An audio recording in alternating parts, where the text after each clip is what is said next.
দেখো বন্ধুরা, আমার একটা কুমড়ো গাছ ছিল, তোমাদেরকে তো দেখিয়েছি। তো সেই গাছ থেকে আমি আজকে একটা আগাই কেটে নিয়েছি, একটা গাতেই অনেকটা ঝোমানো হবে। সেটা দিয়েছে মটর ডালের ঝোল করবো, কিভাবে করি তোমাদেরকে যে মটর দেখাচ্ছি। ডালটাকে ভিজিয়ে নিয়েছি, এবার মটর ডালটাকে আমি বেটে নেবো। তারপরে একটু গরম জল করে একটু নুন দিয়ে শাকটাকে একটু হালকা করে সিদ্ধ করে নেবো। আর ডালটা নুন হলুদ কাঁচা লঙ্কা দিয়ে আমি সুন্দর করে এই মটর ডালটাকে মেখে নিয়েছি। আর একটা কড়াইতে সাদা সর্ষের তেল দিয়ে দিয়েছি। আজকে সাদা তেল দিয়ে করবো না, আজকে শাকের ঝোলটা পুরো সর্ষের তেল দিয়ে করবো। তো তোমরা চাইলে বড়াগুলো সাদা তেল দিয়ে করে নিতে পারো। তো আমি আজকে বড়াগুলোকে সর্ষের তেল দিয়ে করবো দেখে বড়াগুলো তো সর্ষের তেল দিয়েছি, তেল আমার গরম হয়ে গেছে। এবার ছোটো ছোটো করে কয়েকটা বড়া করে নেবো।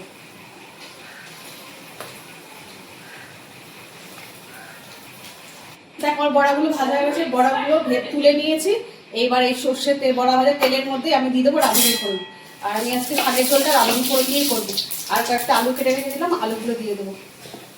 দিয়ে হলুদ আর নুন দিয়ে আমি আলুগুলোকে লাল লাল করে ভেজে নেব। দেখো আলুগুলো আমার লাল লাল করে ভাজা হয়ে গেছে। এইবার সিদ্ধ করে রাখা শাকগুলো আমি এর মধ্যে দিয়ে দেবো।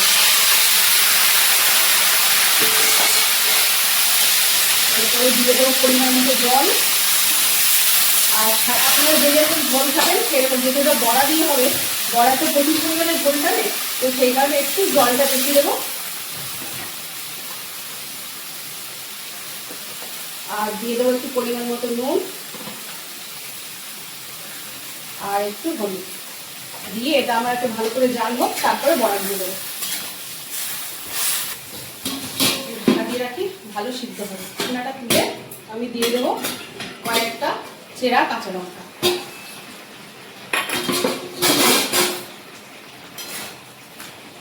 আর একটু জাল হোক, তারপরে এই ভিজে রাখা বড়াগুলো দিয়ে দেবো।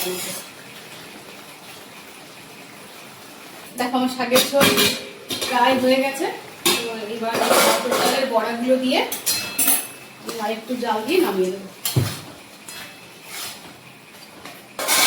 2 মিনিট চাপা দিয়ে রাখি, তাহলে ডালটার মধ্যে ঝোল টোল সব ঢুকবে আর খেতেও স্বাদ হবে। তো সেই কারণে একটুখানি জাল হবে। আর ডালের বড়া যেহেতু, এই জন্য বেশি ঝোল টানানো যাবে না, তাহলে একদম শুকিয়ে যাবে। আর আমি ঝোল টানাবো না, এইরকমই ঝোল ঝোল থাকবে। তো যারা নিরামিষ খাও, একদিন এইভাবে নিরামিষের দিন এরকম কুমড়ো শাক দিয়ে মটর ডালের বড়া দিয়ে ঝোল করে খেয়ে দেবো, গরম গরম দারুণ লাগে, আর কিচ্ছু লাগে না। আর গরম গরম ভাত আর এরকম বড়া দিয়ে কুমড়ো শাকের ঝোল, দারুণ দারুণ, আর কিচ্ছু লাগে না। হ্যাঁ, অসাধারণ অসাধারণ।